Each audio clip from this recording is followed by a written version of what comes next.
अस्सलाम वालेकुम everyone, this is doctor साहब Chawla right at your service. और मैं बच्चों के बारे में बात कर रही हूँ। और बड़ी कॉमन हमारी मिस्टेक जो है, ये जो हम शुगर से भरे सीरियल्स, क्रैकर्स और शुगर स्नैक्स बच्चों के लिए उठा लेते हैं। उनके दूध में पता नहीं हम क्यों चीनी डालते हैं, मुझे तो आज तक समझ नहीं आई। उनकी दही में अब जो बच्चे रोज़े रख रहे होंगे, माएँ भर-भर के चम्मच डाल रही होंगी चीनी पे। और ये जो आप अपने बच्चों को बाज़ार के ये फ्रूट जूसेस और ये जितनी भी जो भी ब्रांड है, सब बकवास है, सब फ्रूट जूसेस में शुगर है। और ये Cola, cold drinks blah blah name a thing. और जो उनकी ब्रेड पे आप सुबह न्यूटेला लगा के बहुत अपनी तरफ से बच्चे की वेलफेयर का फ़र्ज़ अपनी तरफ से आप निभा रही हैं, तो मैं ज़रा आपको बता दूँ आप क्या कर रही हैं। और बच्चों की जैम और जेलीज़ और जो आप कस्टर्ड समझिए, जो इश्तिहारों में बकवास दिखाते हैं कि कस्टर्ड की पूरा ट्रे जो है वो माँ उठा के ला रही है और फ्रूट जूस उठा के ला रही है और बच्चे उसको खा रहे हैं और कह रहे हैं यम्मी, क्या बकवास है ये सब चीज़ें बच्चों को बीमार करती हैं। सो मैं आपको बताती हूँ कि ये कैसे बीमार करती हैं।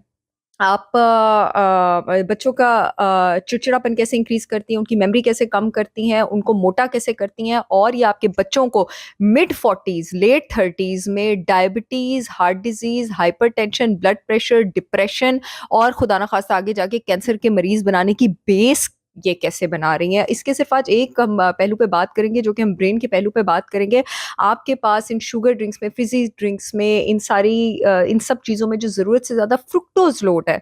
आपके जिस्म में जितने भी ये मेटाबॉलिक सिंड्रोम है, ये सेल के लेवल पे, सब लेवल पे 8 पैथोलॉजीज़ का नतीजा होता है। उसमें से 2 सबसे डेंजरस प्रोसेसेस को, ऑक्सीडेशन यानी सेल के डैमेज को, और ग्लाइकेशन यानी बॉडी की प्रोटीन्स में ज़रूरत से ज़्यादा कार्बोहाइड्रेट ऐड होने को, और उसके बाद उस प्रोटीन का स्ट्रक्चर डिस्ट्रॉय होने को, उसका फंक्शन लॉस होने को, ये उसको इनिशिएट करता है फ्रुक्टोज। सबसे पहले तो वो ये करता है, यानी डायबिटीज़ वगैरह इस सब के जो 8 प्रोसेसेस में थे, उसमें से टॉप 2 प्रोसेसेस, टॉप 2 की तो इसने बेस बना दी। उसके बाद आपके पास ये आपके नर्व कनेक्शंस को डैमेज करता है। दिमाग की ग्रोथ और डेवलपमेंट के लिए जो 2 सबसे इंपॉर्टेंट ग्रोथ फैक्टर्स होते हैं, एक लेप्टिन और दूसरा आपके पास ब्रेन डिराइव्ड न्यूरोट्रॉपिक फैक्टर, दोनों की ग्रोथ को इफ़ेक्ट करता है। हाँ, लेप्टिन हमारे पास आपके मेटाबॉलिज़्म में, आपके फैट के सिग्नलिंग टिश्यू में, उसमें भी बहुत इंपॉर्टेंट है, लेकिन बहुत कम लोगों को ये पता है कि लेप्टिन आपके पास नर्व सेल्स की न्यू ब्रांचेज़ और कनेक्शंस बनाने में भी हेल्प करता है। तो एक तीर से ये 2 शिकार करता है। लेप्टिन को ब्रेन के कनेक्शंस भी नहीं बनाने देता, और लेप्टिन को जो है आपकी मेटाबॉलिज़्म को भी डिस्टर्ब कर देता है लेप्टिन की वज़ह से।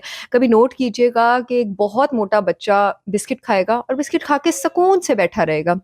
और अगर कोई पतला या लीन मांस का बच्चा होगा, वो 1-2 बिस्किट खाएगा, वो एकदम हाइपर हो जाएगा। अब होता क्या है आपके पास? दरअसल ये जो शुगर रश है, ये जिस्म से इंसुलिन रिलीज़ करता है।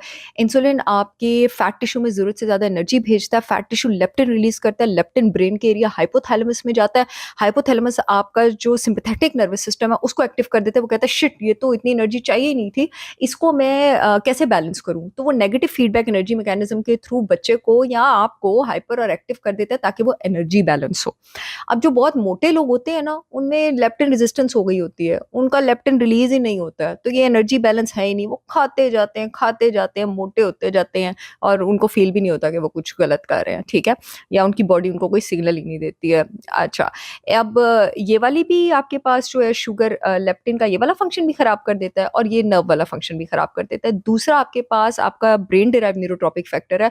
वो कमाल का फैक्टर जो आपका attention, learning, memory, focus, concentration सब इंक्रीज़ कर सकता है, और इसको आपके पास बनाता है रोज़ा, फास्ट। और दूसरा आपके पास वर्जिश बनाती है, अगर आप इसको नेचुरली बूस्ट करना चाहते हैं। इसका बनना भी रोक देता है हाइपोथैलेमस में। आपके executive functions, memory, learning, focus, इन सबको डिस्ट्रॉय करता है। आपके एस्ट्रोसाइट्स को डिस्ट्रॉय करता है। आपके प्रीफ्रंटल कॉर्टेक्स का साइज़ डिक्रीज़ करता है आपके बच्चों का, जो कि उनके एग्ज़ेक्युटिव फंक्शंस में इन्वॉल्व्ड है, और ये बेस बनाता है आपके पास एडीएचडी की, attention deficit hyper activity syndrome की, जिसका आजकल हर दूसरा बच्चा शिकार है। प्लीज़ मुझसे ये सवाल अब किसी ने नहीं पूछना कि क्या 1 चम्मच शुगर हम अपने बच्चे को इसमें दे सकते हैं? क्या हम न्यूटेला भी नहीं दे सकते? किसी ने नहीं पूछना, चीनी का दाना नहीं देना। अपने बच्चे की ज़ुबान को इसका ज़ायका लगने ही ना दें। I will see you all again with yet another informative video, cheat days के अलावा महीने में 1-2 बार। तब तक के लिए अल्लाह हाफ़िज़।